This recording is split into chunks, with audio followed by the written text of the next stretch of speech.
koe Peasipa ni lalo koe Peasipa ni palahame mo ko feitu'u ko neke pe ko aku lau ko ke samtia wano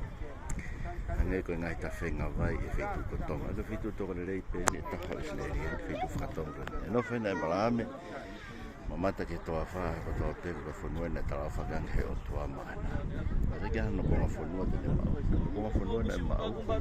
I mu ko he to mo unga ya ko to he pelon ne fa ta ko e ko mala e ko makipila e tanua ia pe tanua ia sela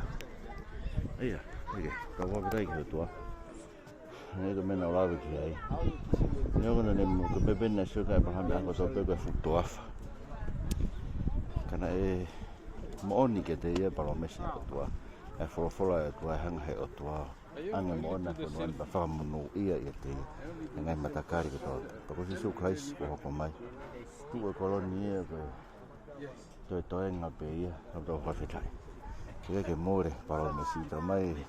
ko fola sisu e more ngahi langi pe mo fonua kai tu mau pe me fuakawa kono whala anga i hata o tua whawhetai